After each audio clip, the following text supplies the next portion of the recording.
Morning, everybody. This week's Parsha is Parsha Vayechi. Finishing up Sefer Bereshis. Take the opportunity to share with you a short idea that I shared by the Siyum Shas. As you know, we were just in Poland for 4 or 5 days, and we took a group, very inspirational trip. I recommend everybody at some point in time go back and see what's, it's a lot of mixed emotions. The Polish government are using a lot of the history to generate an economy out of. There's a serious financial economy going on. They've turned Auschwitz into a museum, and they created a museum in Warsaw, the most incredible museum, the Jewish museum, all about Jewish life of Warsaw, of Poland. It's a massive museum going through all the history. It's just incredible to see. But this is not the first time I've done the Siyum Shas in Lublin. Basically, the idea was that Rabbi Shapiro, who was the brain behind the Daf Yomi concept. The Daf Yomi concept is that he wanted to unite all Jews, no matter where you came from. Everybody studies the same page of Talmud that day. So you're visiting from New York and you come to LA, you walk into shul, they're doing your page of Talmud. And basically the idea was unite the Jews through the study of Torah. And that was the concept. And in 1923, he wanted to present, there was the first Aguda conference that was being held. And he wanted to present it, so the greatest sage at that time was the Chafetz Chaim, Rabbi Yisrael Meir Cohen Kagan, told him, don't walk in with us. Wait outside and wait till we all sit down. And then before you present, now he was a young guy in the time, in his early 30s, this Rabbi Shapiro. So the Chafetz Chaim told him, wait for us to sit down. And then they all sat down, and then he called him in. And when he walked in, the Chafetz Chaim stood up for him. And when the Chafetz Chaim stood up for him, obviously everybody else stood up for him, and then he presented the concept of Daf Yomi. So that allowed everybody to buy into this idea that everybody, every 7.5 years, you finish the Talmud. They just finished the 13th cycle. This one we just made on this past, they did it in New York, they did it on Wednesday before. It actually was 4 days early. Sunday would have been the appropriate time to do it, but some genius thought maybe the Giants are going to get into the playoffs and they're going to need the stadium, right? But they did it a few days earlier. But we took our group. I give the Daf Yomi every day. We're just finishing up. I teach it. I finished teaching. This is the 4th cycle. I've been finishing teaching. Started in Florida, and we wanted to take the group, whoever was able to come, plus anybody else, to go to make the Siyum Shas in Lublin. The Nazis left the yeshiva of Rabbi Meir Shapiro intact. They used it as a communication station, and then it became, after the war, a nursing. Now the community have the Beis Medrash back. The rest of it has become a hotel. But the Beis Medrash, the actual Beis Medrash, is intact. And they've refurbished it, but it looked exactly like it looked back then. So I thought, let's go there and make the Siyum there. And many people did it. So when I announced 15 years ago, I did the same thing, and I announced it at my Daf Yomi class in the Carriage Club as a condominium in Miami. There was, they used to come, they're called snowbirds. They come from Hanukkah to Pesach. Come down around Hanukkah and stay till Pesach, and the weather's better than wherever they're coming from. They come from New York, Canada. We used to have when it was really full, about 100 people used to come for the shiur every day. And So I announced to them that I'm doing this. And there was a fellow, his name was Moshe David Cooperman, I believe his name was. Came over to me, this fellow in his 80s, must have been at least. And he said to me, he said, I was in a cheder, in a school, I was 8 years old, when Rabbi Meir Shapiro died in 1933. 1923 they started, but he died in 1933. And they took all the school children to the Beis Medrash in Lublin to hear the eulogies.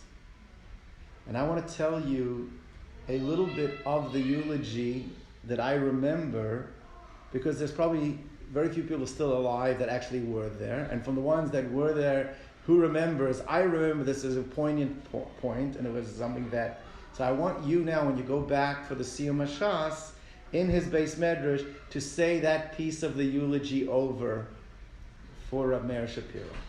So he told me like this. He said it was known. What did Rabbi Meir Shapiro, the yeshiva itself is something historic. Until his time, there were yeshivas. There were yeshivas already for a couple hundred years. But even more, a number of centuries, there was the concept of yeshivas that existed. But what would happen was, the yeshiva was a place to learn, and the students pretty much had to fend for themselves. They did not offer a place to sleep or to eat. So out of the kindness of people in the community, they used to do what it's called kest and teg. You had people that you signed up for. You went and ate by this one, and you slept by that one. And what happened is also people took advantage of them. People needed like a guard overnight sleeping in their store. So they would have the yeshiva boy sleep in their store, and they would feed them meager food. It was not a respectable situation for a yeshiva boy to find himself. So Meir Shapiro said, I want to build a yeshiva that we no longer have to have that. So he built a dormitory that had a full functioning kitchen, and he also had a trade school attached to it, so that the students at some point could learn a trade. He was an incredible, very forward-thinking individual. And this place still exists. The yeshiva is still there. But he went into tremendous, tremendous debt right after he built it. And they did not know that the yeshiva was going to be bankrupted. They did not know how to come up with the money. He had taken a life insurance policy upon himself. And when he died, they had enough money from his life insurance policy. The payout was able to keep the yeshiva operational. So the person who did the eulogy, it's based on a teaching. The Talmud says about a verse in the Torah. It says, Adam ki yamus ba'ohel. When a person dies in a tent, it talks about there's a tumah, there's a certain impurity that is given everything that's in the tent. But the sages read into the words a very interesting thing. They say, Adam ki yamus ba'ohel. When a person dies, the tent is the tent of Torah. And it says the way to keep Torah in its existence, if you want to make, he says, then you have to maimis yourself. You have to give your life up for Torah if you want Torah to stay with you. So he said that that's been fulfilled over here, because Ein Torah miskayamis el b'misha meimis atzma aleh. Torah is not fulfilled or sustained unless somebody gives himself up. But Meir Shapiro has given up his life so that the yeshiva can continue to exist. This was the eulogy that was said over. So the piece that I added to it was the dividends of that life insurance policy. He died in October, I believe, of 33. The Nazis, the Blitzkrieg was in 39, right? They already deported all of the Jews of Lublin. Right, literally, it's about 10 minutes away. It's one of the worst death camps called Majdanek. Majdanek was from all the European countries that would send, the East Europe that would send to execute people in Majdanek. Majdanek, they still have a full crematorium intact. You can go there, you can actually see they have the gas canisters with the crystals. It's horrific. It's horrific. They have that. We went to the group. We went into Majdanek, and then from Majdanek we went to Lublin. We went to do the Siyum HaShas. So all the Jews were already shipped out in 41. They were already sent to this death camp in Majdanek. So they basically got about 7.5 years of dividends for his being in for his life insurance policy. But I said his true life insurance policy was this concept of Daf Yomi. Daf Yomi, every 7.5 years, there's been millions and millions of pages of Torah, of Talmud that has been studied because of what he came up with. And that's his eternal nitzchias. That's for life. That's what he's going to be his dividends. That's his eternal dividends that he gets, that everyone continues to study. But the one thing that struck me as unbelievable, I was reading up his biography. He writes there, how did he come up with the idea of Daf Yomi? What gave him this idea that every Jew in the world should study every day the same page, and that you should be on the same page? So he said that when he was a little kid, they didn't have schools like we had. So they had was a melamed. The teacher used to come to the house. They made house schools. You come every day and learn. So one day, as a little kid, he's there, and his mother tells him that they just got a call or a contact that the Rabbi is not well. He's not coming in today. So little man goes, "Yay!" He's like all excited. There's no school today. There's no, and his mother starts crying. So he asks, "What's wrong?" She said to him, she says, "Meir," says, "one day without learning, you can never make up that day.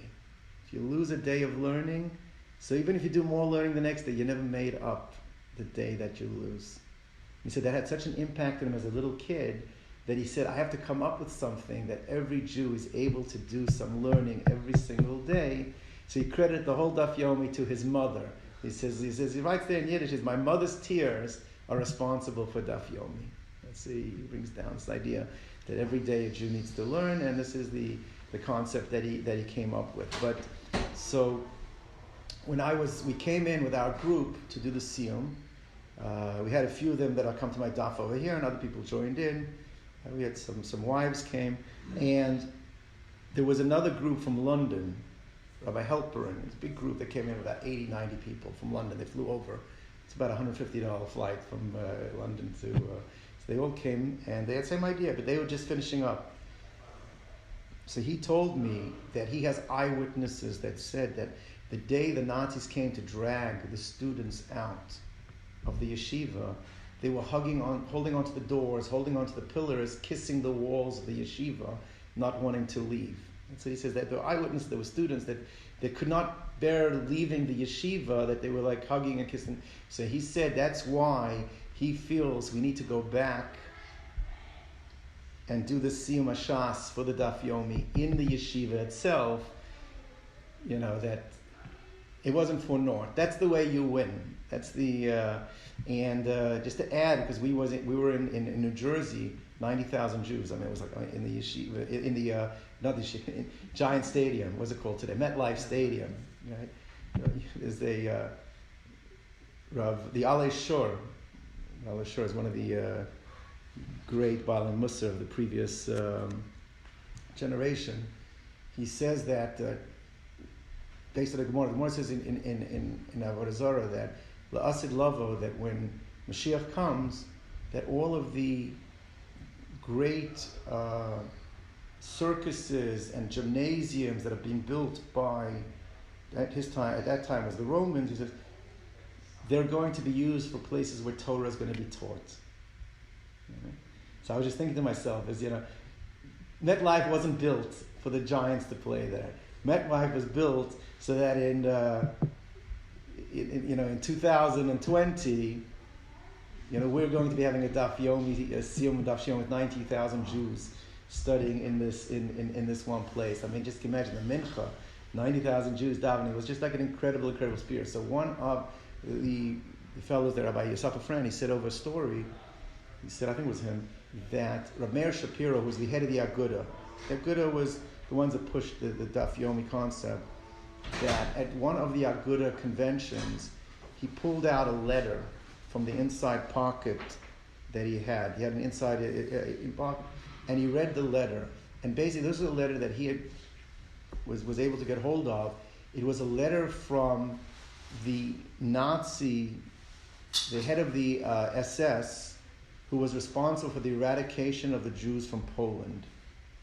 And this letter was being sent out to all of the generals, all those people below him that were there putting in charge to remove, make Poland basically Judenrein, get rid of all the get rid of the Jews from Poland. So he writes there that you should target the Talmud learers, the ones that teach the Talmud, and burn all the books. Because if you don't do that, then they'll just continue learning somewhere else, and then Judaism will just flourish somewhere else, which we saw that. That's what happened in the United States. There's more learning going on today that's been ever in centuries before. But, see, he read this, he said that the Sima Shas, that you're sitting here learning Gemara, that's the ultimate proof that they failed. Because we are learning the Talmud, we are teaching the Talmud, we are studying the Talmud, so they were not successful in what they had. So it was a very, very, very profound, very inspiring trip. We were in, my grandparents are from Lodz. They came from Lodz. That we went. They have a railway track there. Was the place where all the Jews of the area were shipped to the death camps, to Auschwitz, wherever they were shipped from there, and they've left a cattle car intact as a remembrance. So we came. It was late at night. And basically the guy did a fabulous job, was Rabbi Rafal Klatzko, Rabbi in Yeshiva in Israel. He had it all go in darkness into this cattle car in the middle of the night. And people had flashlights. They read excerpts of testimony of what it was like to be in these cattle cars. And then we sat and sang. It was very, very powerful. It was, just I know my own grandparents were shipped to Auschwitz from Lodz, so it was something that, again, I think this is a trip sometime, because God would like try to do it again at some point in time, but I think it's something that everybody, at some point, there's mixed feelings, we're helping the Polish economy, and the Polish are now, that's the big argument right now, were they victims or were they perpetrators as part of the, I think there's probably both are true. We went to the Schindler's factory, we visited, so there were, there's no question, there were many, many Polish individuals that stood up and tried to fight it. But they have one exhibit in Auschwitz where they have books of names, 4 million names, just big books, and you can go through alphabetically order when they were born, when they died. The Nazis, Yamashim, kept meticulous records of every single individual in there. So you can literally find family names in these. That's only 4 million, as I say. They had actually 4 million names that they found. Anyway, let's just go over something about the parsha, and we've said over, I think, some of this idea we've said over in previous years. I want to share with you. I think it's a very, very important nakuda, very point, and I think especially in what are we looking for? One of the main characteristics we want when we raise our children today. The pasuk says that Yehuda ata yoducha achecha, that you will be acknowledged by your brothers. Yehuda ata yoducha achecha, you'll be acknowledged by your brothers. So we've said over the idea from the Chidush Harim. It's one of the Ger Rebbes, the Yisrael Meir. By the Geras, the Itcha Meir is a very common name. The Yisrael Meir is the first Ger Rebbe. So it says like this, that the historians discuss why all the Jews are named after Yehuda. They're called Yehuda, Yehudim, Jews. The word Jews comes from Judah, Yehuda.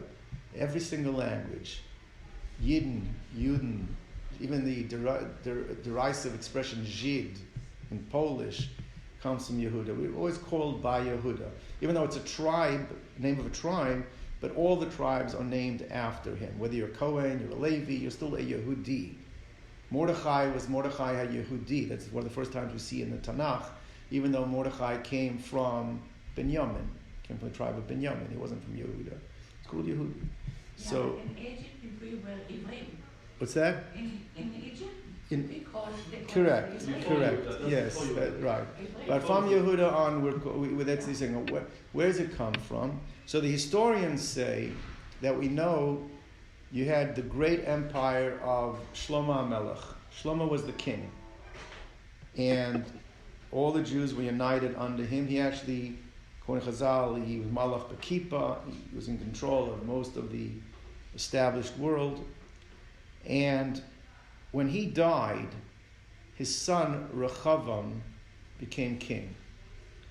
And the tribes from the north sent a mishlichat. They sent a representatives to discuss some of the hardships that they were having. They felt there was too much taxes. They felt there was certain hardships that they were hoping to appeal to the new king that he would help them with. And Rechavam, his fathers, the older generation of counselors, said, give in. Show your compassion, show your empathy. Figure a way how to bring down taxes, listen to what they have to say, make it work for them.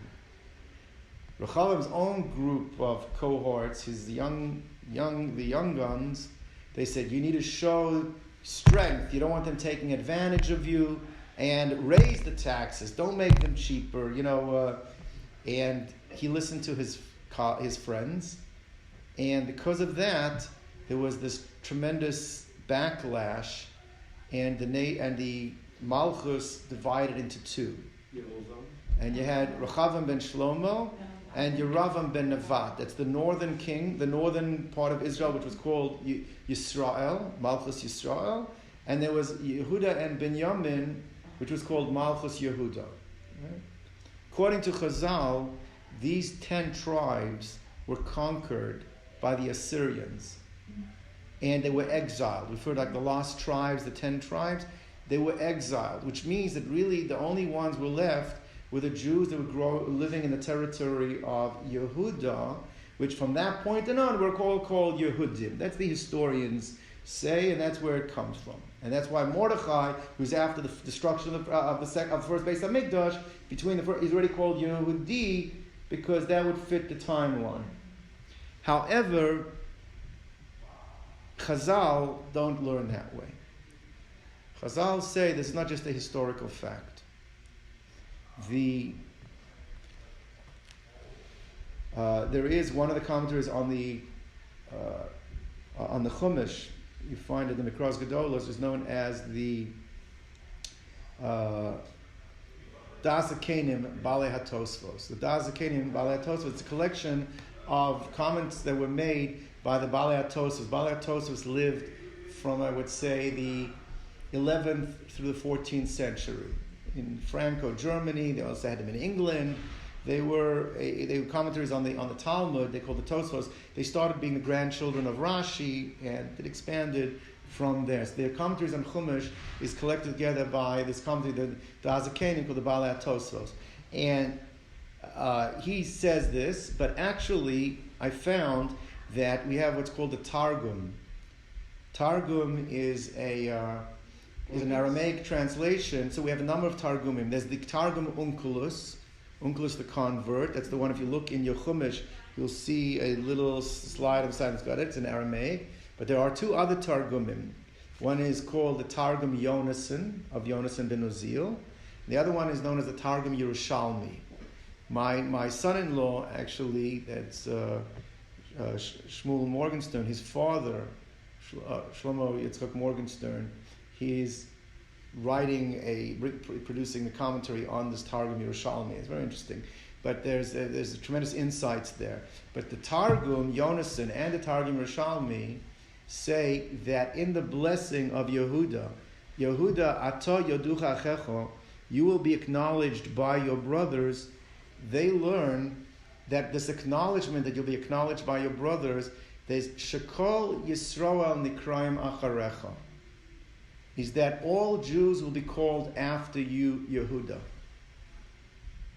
So that was the blessing that was given to Yaakov. It's not a historical fact, It's actually part of the blessing that was given from Yaakov to Yehuda, that all Jews are going to become known as Yehudim after Yehuda. So the Chidush Harim says, why? What is the reason that he merits that blessing over anyone else? What it is that he did that he should get that? What's the innate quality of a Jew that is Yehuda represents? So he says that if you take a look at the first time Yehuda is mentioned, why he got his name, so it says that his mother Leah, when she had him, he was the fourth child. You had Reuven, Shimon, Levi, and then Yehuda was born. So she said, Hapam Odes Hashem. This time I will give thanks to Hashem. So Rashi brings down, the commentary brings down, he says, what do you mean this time I'll give thanks to Hashem? What is unique about this time as opposed to the first three children that she had? So Rashi says that the Imos were all Nevios. They had prophecy. And they knew that Yaakov was married to four wives. And they knew there's going to be 12 tribes. So if you do the math, that would mean each wife should have 3 tribes. 3 tribes. So when she had Reuven, Shimon, and Levi, that's her lot. Now she has Yehuda. She's gone past what her lot should have been. So Rashi says, she gave Hodah, she gave thanks, Shenatalti Yoser Michelki, that I received more than I deserve. Says the Chidush Harim, that's the essence of what a Jew has to go through life. He said, you have to go through life with the understanding is, I have to be appreciative that I have more than I deserve. That's what a Jew, that's the essence of the name Yehuda, is she gave thanks because I got more than I deserve. That is the essence of a Jew. And that's why specifically the name Yehuda is associated with every single Jew out of all the other tribes. So I found in the Targum Yonason a different reason. So I think that's a beautiful idea, and I think that's something that is extremely important. But I found a different reason that might tie into this reason as well, but it says something else. He says, why did Yehuda, Ata Yeduch Achicha, why did they acknowledge him? And as a result of that acknowledgement, we're all called by his name. Why did they acknowledge him? He says, because we know Yehuda had 2 sons, Er ve'Onan. And he had a 3rd son, Shelah. And Er married a woman named Tamar. And Er refused to have children with her, and he died.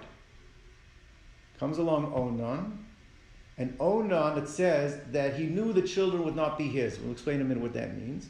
And also refused to have children with her, and he was punished and he died as well. And Yehuda held off giving Shelah the 3rd son, because he was afraid, that the 2 that died, I don't want to get the 3rd one, right? And he didn't give it to her. And she, this Tamar, recognized the greatness of the lineage of Yehuda and said that I need to have a child from this lineage. She dressed up like a prostitute and enticed Yehuda to have relations with her. But since she was, interesting, the Talmud says that since her face had always been covered in her father-in-law's house, he did not know what she really looked like. So he could not tell that it was her. And he did not have anything to pay her with, so he gave her his ring, his staff. He gave her a couple of things that she should hold on to while he went to get compensation, and she left. 3 months later, she's showing signs of pregnancy. Actually, she had twins within her. And they brought her to Yehuda. That time, if you are betrothed and had relations outside of that relations, and she's betrothed to the family, to Shelah, right? So as the Ramban explains, there's the Levrit law, the law of Yibum, that when one brother dies without children, the other one has responsibility to take his place. So she had violated that trust. And Yehuda said that that's it, the death penalty. And they were going to burn her. Why she was getting burned? She was the daughter of Shem. She's the daughter of a Kohen. Shem was considered the Kohen of the time. Daughter of a Kohen commits infidelity. She gets burned. She sent the staff and the ring and the cloak. She said, whoever these belong to, that's who's the father of the children. Now Yehuda saw it, he recognized it, and he could have kept quiet. Avoid all the embarrassment, public humiliation. He's a very important person. And he stood up and he said, Tzadka mimeni, she is correct. And he admitted it. And it basically, and she then, as the Ramban explains, Yibum can be performed back before the Torah was given by either a brother or the father. So it actually ended up being like a case of Yibum. Right? So the Yibum means the Ramban explains it's transmigration of souls.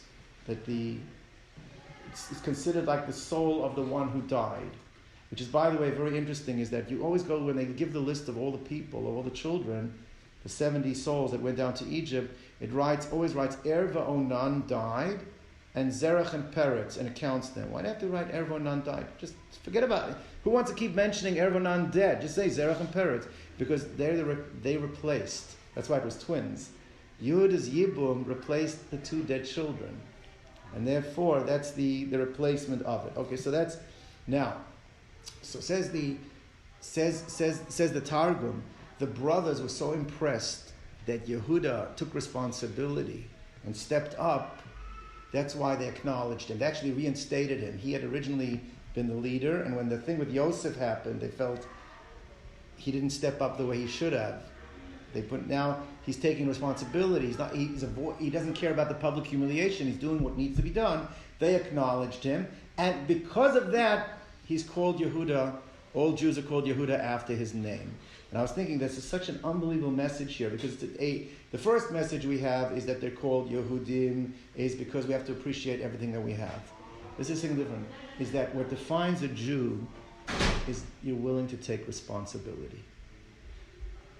Taking responsibility is the definition of what is expected of a Jew, which I think is such a timely message, because we find, especially in today's generation, nobody's willing to take responsibility. There's no accountability for anything today. Even in work or anywhere you involve, everyone just looks at, what can I do that I shouldn't be blamed? Right? That's the mindset of most people. I just want to do enough that no one's going to say it's my fault. Nobody has the mindset anymore that I want to take responsibility. If you look through, and just in today especially, everybody's blaming. This is happening to me because of this person. That's happening because of that person. Or even what's going on in society today. Anything that happens, it's somebody else's fault of why it happens. Nobody says, okay, you know what? I have to take responsibility at some point in time. This idea of taking accountability. My Rosh Hashiva told me that when I start looking for a shidduch for my daughters, the number one quality is look for somebody that is what's called a Baal Achrayus. Baal Achrayus means somebody is willing to take responsibility. Especially in the yeshiva world today, unfortunately, people want to be, I'm studying Torah, you got to pay for me, take care of me. Not that it's not a bad thing, it's a good thing for you to study Torah. But you need to realize you're the husband. At some point in time, you've got to take responsibility for your family. You have to step up and take responsibility. What are you doing have you got a plan? What is it that you plan to do in case you need to support your family? This idea of needing to take responsibility is something that I think is muznach, is being neglected. And we see, according to the Targum, that's why the brothers acknowledge and are willing to be called by his name, because of the accountability and responsibility that Yehuda showed at the time. I think that's a tremendous one. So 2 messages. One is the idea that Yehuda represents Shmatalti Yos Michelti, I've taken more than I deserve. Number 2 is that it's a Jew's responsibility to be accountable. Look for how you can take accountability and responsibility for things. Don't look how you can push it off on somebody else. That's a very important message as well.